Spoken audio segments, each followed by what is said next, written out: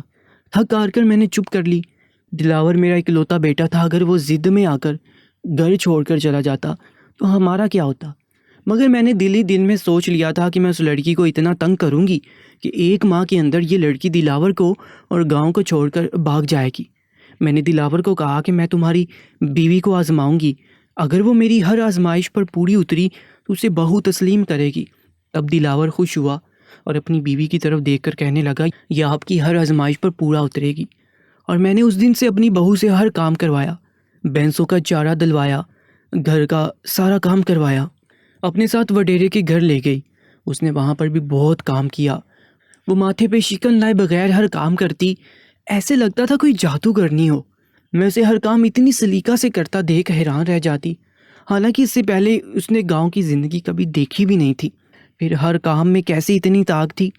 ایک دن میں نے اسے 50 مٹکے کنویں سے بھر کر لانے کو کہا۔ میں جانتی تھی یہ ممکن نہیں، مگر اس وقت میری حیرت کی انتہا نہ رہتی جب وہ تھوڑی ہی دیر میں 50 مٹکے بھر کر خوشی واپس آتی۔ ایک دن میں نے اس کا پیچھا کیا تو میری روح فنا ہوگی جب میری نظر اس جگہ پر پڑی، کیونکہ وہ تو ایک مرد کھڑا تھا اور میری بہو کو مٹکے بڑھ کر دیتا جا رہا تھا۔ اس مرد کو صحیح سے دیکھ نہیں سکی، بس اتنا تو پتا تھا کہ یہ مرد دلاور نہیں تھا۔ دلاور دبلا پتلا تھا، جبکہ یہ ایک لمبے قد کا صحت مند ہٹا کٹا مرد لگ رہا تھا۔ آج تک میں نے گاؤں میں بھی کسی ایسے مرد کو نہیں دیکھا تھا۔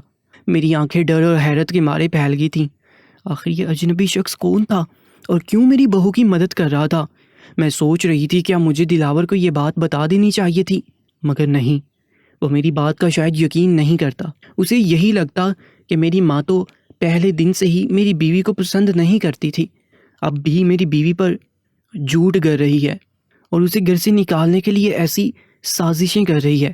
اس لیے میں نے اپنا منہ بند رکھنے کا فیصلہ کر لیا اور بات کی تہہ تک پہنچنے کا تہیہ کر لیا اور چپ چاپ گھر واپس آ گئی۔ کچھ دن میں نے بھی خاموشی اختیار کی، بہو سے کسی قسم کا کام نہیں کروایا تاکہ میرے بیٹے کو یہ تاثر ملے کہ میری ماں اب میری بیوی کے ساتھ صحیح ہو گئی ہے۔ مگر میں اس تار میں تھی کہ کب میری بہو گھر سے باہر نکلتی ہے اور اس شخص سے دوبارہ ملتی ہے تاکہ میں اپنی بہو اور اس انجان آدمی کو پکڑ لاؤں۔ اس دن میرا بیٹا کسی انٹرویو کے سلسلے میں شہر گیا ہوا تھا۔ مجھے معلوم تھا میرے بیٹے کی غیر موجودگی میں میری بہو اس آدمی سے ضرور ملے گی، مگر میں انتظار ہی کرتی رہی۔ میری بہو نے گھر سے باہر قدم نہیں نکالے۔ میں مایوس ہو گئی۔ جب رات کو مجھے پیاس لگی اور میں پانی پینے کے لیے اٹھی اور صحن میں مٹکے سے پانی پی رہی تھی، جو مجھے ایسا لگا کسی کی سرگوشیوں کی آوازیں مجھے آ رہی ہوں۔ شروع میں مجھے لگا میں نیند کے خمار میں ہوں، اس لیے مجھے ایسی آوازیں سنائی دے رہی ہیں۔ میں واپس جانے ہی لگی تھی کہ اچانک میری تمام تر حسیات بیدار ہو گئیں اور میں نے بہو کے کمرے کے بند دروازے کی طرف دیکھا۔ تب مجھے یاد آیا کہ دلاور تو آج شہر میں ہی رک گیا تھا۔ پھر میں نے غور دیا تو آوازیں دلاور کے کمرے سے ہی آ رہی تھیں، مگر دلاور تو گھر تھا ہی نہیں، تو یہ کس کی آواز تھی؟ میرے بیٹے کی غیر موجودگی میں کون میرے بیٹے کے کمرے میں آیا تھا اور بہو سے باتیں کر رہی تھی؟ میں آرام سے بہو کے کمرے کے بند دروازے کی طرف بڑھی اور کمرے کے لوک کے سوراخ سے اندر جھانکنے کی کوشش کی، اور اندر اسی آدمی کو دیکھ کر میرے رونگٹے کھڑے ہو گئے جو کنویں کے قریب دیکھا تھا۔ اس شخص کی اتنی ہمت کہ میرے گھر میں رات کے اندھیرے میں آیا اور ہمارے گھر کی عزت سے اندھیرے میں ملاقاتیں کر رہا ہے۔ ابھی میں اس کا منہ توڑ دوں گی۔ تبھی میرے قدم رک گئے اور دل میں خیال آیا کہ بہو کا اس آدمی کے ساتھ آخر چکر کیا ہے۔ اس دن بھی یہی آدمی تھا بہو کے ساتھ، اور آج بھی یہی آدمی۔ پہلے مجھے بہو کا سچ جاننا ہوگا، تبھی میں اس کی سچائی سب کے سامنے لا سکتی تھی، اس سے پہلے کہ میں وہاں سے جاتی۔ ایک دم سے ہی بہو نے دروازہ کھول دیا۔ شاید اسے محسوس ہوا تھا کہ کوئی دروازے کے سامنے کھڑا ہے، اور میں اپنی سوچوں میں اس قدر ڈوبی ہوئی تھی کہ مجھے خیال نہیں آیا کہ میں وہاں سے چلی جاؤں۔ تب میری بہو نے مجھے کڑے تیوروں سے گھورا۔ کیا کر رہی تھی آپ یہاں؟ اس نے مجھ سے پوچھا تو میں نے کہا کون تھا وہ آدمی؟ دلاور کی غیر موجودگی میں تم کس سے ملاقاتیں کر رہی ہو؟ اگر دلاور کو پتہ چل گیا تو تمہارا خون کر دے گا۔ میں غصے سے بولتی جا رہی تھی، ادھر بہو کے چہرے کے تاثرات غصے سے پل پل بدل رہے تھے، اور جب وہ بولی تو اس کے الفاظ میں چٹانوں جتنی سختی تھی۔ ایک پل کو تو میں اس سے بہت ڈر گئی، میری جاسوسی کر رہی تھی۔ میں ابھی آپ کو سبق سکھاتی ہوں، پھر آپ کو پتہ چلے گا دلاور کس کی بات کا یقین کرتا ہے اور کس کی بات کا یقین نہیں کرتا۔ بہو کمرے کی طرف بڑھی۔ میں نے دیکھا تو کمرے میں وہ آدمی نظر نہیں آ رہا تھا، شاید وہ بھاگ گیا تھا۔ مجھے معلوم نہیں تھا بہو مجھے کیا دھمکی دے کر چلی گئی ہے اور کیا کرنے والی ہے۔ میری بہو نے اسی وقت اپنے کمرے سے چھوٹا سا موبائل نکالا اور دلاور کو فون کرنے لگی اور روتے ہوئے بولتی رہی، دلاور، میں مزید یہاں نہیں رہ سکتی۔ تمہاری ماں نے مجھے ہر طرح سے تنگ کیا، میں نے برداشت کیا، مگر اب پانی سر کے اوپر سے گزر گیا ہے۔ تمہاری ماں نے مجھے بدنام کرنے کے لیے، گھر سے نکلوانے کے لیے تمہاری غیر موجودگی میں میرے کمرے میں ایک اجنبی آدمی کو بلایا اور اب مجھ پر الزام لگا رہی ہے۔ تمہیں معلوم بھی ہے ایک پاک دامن عورت پر بہتان لگانا کتنا بڑا گناہ ہے۔ تم ابھی اسی وقت واپس آ جاؤ۔ میں بہو کی بات پر تڑپ کر رہ گئی اور حیران و پریشان ہوتے اسے دیکھنے لگی۔ مجھے بہو کی چال پر صدمہ لگا، مجھ سے بولا بھی نہیں جا رہا تھا۔ یہ کیا بکواس کر رہی تھی دلاور کو؟ جھوٹ بولتے ہوئے اپنے شوہر کو دھوکہ دیتے ہوئے تمہیں شرم نہیں آتی؟ اور اب اپنا ایک جھوٹ چھپانے کے لیے جھوٹ پر جھوٹ بولتی جا رہی ہو۔ کوئی تمہاری بات کا یقین نہیں کرے گا۔ ابھی میں بول ہی رہی تھی کہ میری بات آدھے میں کاٹ کر بہو نے اونچی آواز میں رونا دھونا شروع کر دیا، سب گھر والوں کو جمع کر لیا، اتنا ڈرامہ کیا کہ میں حیران رہ گئی۔ مجھے یقین تھا میری بیٹیاں، بیٹا اور شوہر سب میری بات کا یقین کریں گے، کوئی خوشبو پر بھروسہ نہیں کرے گا، مگر صدمے پر صدمہ مجھے تب لگا جو میرا شوہر اور بیٹیاں بھی مجھے ہی مجرم سمجھ رہی تھی۔ سب کی نظروں میں شکایت تھی، سب مجھے مورد الزام ٹھہرا رہے تھے اور میں حیرت سے بت بنی ہوئی تھی۔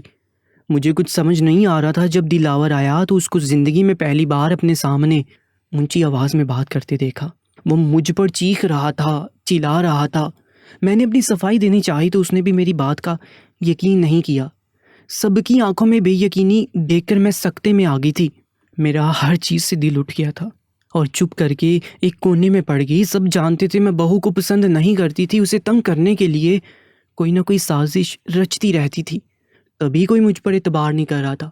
مانا کہ میں اسے نکالنے کے لیے ایسا کرتی تھی، مگر اتنی گری ہوئی حرکت نہیں کر سکتی تھی کہ ایک آدمی کو بہو کے کمرے میں بھیجوں۔ میں سب کے رویے دیکھ کر اندر سے بہت دکھی ہو گئی اور مزید اپنی صفائی میں کچھ نہیں کہا، بس اللہ تعالیٰ سے دعا کرتی رہتی تھی کہ تو ہی میری صفائی دے کہ میں اس بار بے قصور ہوں۔ بیٹا مجھ سے اب بات نہیں کرتا تھا، اگر مجھ پر نظر پڑتی تو نفرت سے منہ پھیر کر چلا جاتا تھا۔ آج میں بے قصور ہو کر بھی مجرم قرار دی گئی تھی اور مجھے صفائی کا بھی موقع نہیں دیا گیا۔ دلاور کی شہر میں نوکری لگ گئی تھی، آج میرا سب سے بڑا خواب پورا ہوا تھا، مگر دلاور نے جھوٹے منہ بھی مجھے ساتھ چلنے کو نہیں کہا اور اپنی بیوی کو لے کر شہر چلا گیا۔ اس دن میں بہت روئی تھی، میرا دل دکھ سے پھٹا جا رہا تھا۔ عمر بھر کی ریاضتوں کا یہ صلہ ملا تھا۔ رو رو کر خود ہی اپنے آنسو پونچھے اور اپنے مردہ وجود کو گھسیٹتی تھکے تھکے قدم اٹھاتی ہوئی کھیتوں میں کام پر چلی آئی۔ وقت کی دھیمی چال کے ساتھ بڑھتا اندھیرا مزید گہرا ہوتا جا رہا تھا۔ آسمان پر چھائے بادلوں پہ کسی انہونی کا اندیشہ تھا۔ اسی منظر میں ایک جھونپڑی نما کچا گھر خود کو سیاہ چادر میں لپیٹے کھڑا تھا، جس کی خاموشی سی تاریک آغوش میں کسی کا وجود سانسیں لے رہا تھا، انتظار کی سولی پر لٹکا تھا۔ وقت گزرتا رہا، بیٹا مہینے میں چکر لگاتا، بہنوں کے لیے تحفے لاتا، باپ کے ہاتھ میں کچھ پیسے رکھ کر 2 دن رک کر چلا جاتا۔ میرا دل بیٹے کی محبت میں تڑپتا تھا، مگر میں بے حس ہو چکا تھا۔ بیوی کی محبت میں ماں کو بھول گیا تھا۔ اسے فکر نہیں تھی کہ بوڑھے باپ کے سینے میں 3 سیل دھرے ہیں۔ اسے جوان بہنیں بھی نظر نہیں آتی تھی جن کی شادی کرنی تھی۔ بوڑھے والدین سے مکمل طور پر غافل ہو چکا تھا۔ اب تو کافی مہینے گزر گئے تھے، مگر دلاور واپس نہیں آیا تھا۔ میری بے چین آنکھیں اس کی راہ تکتی رہتی تھی۔ گھر آتا جاتا تھا تو اسے دور سے ہی دیکھ کر دل کو سکون ملتا تھا، مگر اب اتنا وقت گزر گیا، وہ واپس نہیں آیا۔ میرے ذہن میں برے برے خیال آتے تھے۔ ایسا لگتا تھا کچھ برا ہونے والا ہے یا میرا بیٹا کسی مصیبت میں گرفتار ہو گیا ہے۔ زندگی اسی ڈگر پر چل رہی تھی جب ایک دن دلاور روتا ہوا آیا اور میرے پیر پڑ گیا۔ میں حیرت سے اسے دیکھتی جا رہی تھی کہ ایسا کیا ہوا کہ اچانک جو دلاور کو میری یاد آ گئی۔ اماں مجھے معاف کر دیں، میں آپ سے بہت شرمندہ ہوں۔ میری بیوی صحیح عورت نہیں تھی، اس نے میرے ساتھ دھوکہ کیا۔ وہ اپنے بھائی کے ساتھ مل کر میرے جیسے کئی بے وقوف اور کم عمر لڑکوں کو لوٹ چکی ہے۔ اس نے نہ جانے کتنی شادیاں کر رکھی تھیں، سب کو لوٹ کر بھاگ جاتے ہیں۔ انہوں نے مجھ سے لون نکلوایا اور سارے پیسے ہڑپ کر بھاگ گئے۔ میری بیوی نے مجھ پر بہت زور دیا، میں نے اپنے کچھ دوستوں سے قرضہ لیا اور قرض وقت پر نہ ادا کر سکتا، اس لیے مجھے جیل ہوگی۔ بہت مشکلوں سے میں جیل سے رہا ہوا ہوں۔ آپ صحیح بول رہی تھی، آپ نے کنویں کے قریب اور کمرے کے اندر جسے دیکھا تھا وہی اس کا بھائی تھا، جو سائے کی طرح اپنی بہن کے ساتھ رہتا تھا اور اس سے غلط کام کرواتا تھا۔ افسوس میں ان لوگوں کو پہچان نہیں پایا اور ان کی باتوں میں آ گیا اور اپنی جنت گنوا بیٹھا۔ میں اپنے کیے پر سخت پشیمان ہوں۔ میرے پاس الفاظ نہیں ہیں کہ کیسے میں اپنی غلطی کا ازالہ کروں۔ اس کی آنکھوں میں آنسو روا تھے، آخر ماں تھی میں۔ میرا دل بیٹے کے آنسو دیکھ کر پسیج گیا۔ میں نے اسے اپنے سینے سے لگا لیا اور اسے کہا، صبح کا بھولا اگر شام کو گھر لوٹ آئے تو اسے بھولا نہیں کہتے۔ ہم دونوں ماں بیٹا ایک دوسرے سے گلے لگ کر بہت روئے۔ میں نے اپنے بیٹے کو معاف کر دیا۔ میں اسے بے حد محبت کرتی تھی اور اسے دوبارہ کھونا نہیں چاہتی تھی۔ اس کی جدائی میں نے پل پل گن گن کر گزارے تھے۔ اب جب وہ میرے سینے سے لگا تو میرے جلتے ہوئے وجود کو ٹھنڈک ملی، میرے بے چین وجود کو قرار آیا۔ میرا بیٹا کسی مصیبت میں تھا۔ میرا دل اس بات کی گواہی مجھے چیخ چیخ کر دے رہا تھا۔ ایک ماں کا دل کبھی جھوٹ نہیں بول سکتا۔ اس حادثے کے بعد میرا بیٹا بالکل خاموش رہنے لگا، اپنے ہی خیالوں میں کھویا رہتا اور میرے سامنے ہر وقت شرمندہ شرمندہ رہتا۔ میں اسے شرمندہ نہیں دیکھ سکتی تھی۔ میں نے اس کی بہت دلجوئی کی اور اسے کہا دوبارہ اپنا گھر بسائے، مگر وہ راضی نہیں ہوتا تھا۔ میں جانتی تھی ابھی اس نے تازہ تازہ دھوکہ کھایا ہے، وقت کے ساتھ ساتھ وہ صحیح ہوتا چلا جائے گا۔ مجھے اپنی رب کی ذات پر بہت یقین تھا، جس طرح اس نے مجھے اپنا بیٹا لوٹا کر دیا تھا اسی طرح اس کی روٹھی ہوئی خوشیاں بھی واپس لوٹا کر دے گا۔ بس کبھی کبھی ایسا ہوتا ہے کہ اللہ تعالیٰ کو ہماری کوئی بات پسند نہیں آتی، یا ہمارا غرور اور تکبر کرنا اسے پسند نہیں آتا، اور وہ ہمیں آزمائشوں میں ڈال دیتا ہے تاکہ ہم مصیبتوں اور آزمائشوں سے ڈر کر اس کی طرف دوبارہ رجوع کر لیں۔ میں نے شاید بہت سے منصوبے بنا کر رکھے تھے، تبھی میرے ساتھ ایسا ہوا۔ حضرت علی رضی اللہ تعالیٰ عنہ کا فرمان ہے، میں نے اپنے ارادوں کے ٹوٹنے سے رب کو جانا ہے۔ جو میرے ارادے ٹوٹ گئے، خواب مٹی میں مل گئے، تو مجھے احساس ہوا میں کس دھوکے میں جی رہی تھی، اپنے خود ساختہ پلانز بنا رہی تھی۔ اصل پلانر تو اوپر بیٹھا ہے، اس نے ہمارے لیے بہتر سوچ رکھا ہوتا ہے۔ اس ٹھوکر سے میں، میرا بیٹا اور میری پوری فیملی نے سبق حاصل کیا۔ وہ عورت جو مجھے رسوا کر کے مجھے اپنے بیٹے کی نظروں میں گرا کر چلی گئی تھی، اب اس کا سچ کھل گیا تھا۔ سچائی کبھی چھپتی نہیں، بس وقتی طور پر دھول اور گرد میں اٹ جاتی ہے، اور جب وہ دھول اور مٹی اس سے ہٹ جاتا ہے تو وہ پہلے سے بھی اجلا اور نکھرا روشن ہو جاتا ہے۔ اب ہم سب شہر میں رہتے ہیں۔ دلاور کی شادی ہمارے ہی گاؤں کے ایک لڑکی سے ہوئی ہے۔ وہ دونوں ہنسی خوشی زندگی گزار رہے ہیں، ان کے 3 بچے بھی ہیں۔ میری بیٹیاں بھی اپنے گھروں میں خوش آباد ہیں۔ اللہ پاک سے دعا ہے کہ میرا آشیانہ ہمیشہ آباد رہے۔ کمنٹ سیکشن میں آمین لکھ دیجیے گا، اور ایسے ہی سچی کہانیوں کے لیے ہمارے یوٹیوب چینل درباری ٹی وی کو سبسکرائب کر لیجیے گا۔ انشاءاللہ ملاقات ہوگی ایک نئی سٹوری میں، تب تک کے لیے اللہ نے کے بعد۔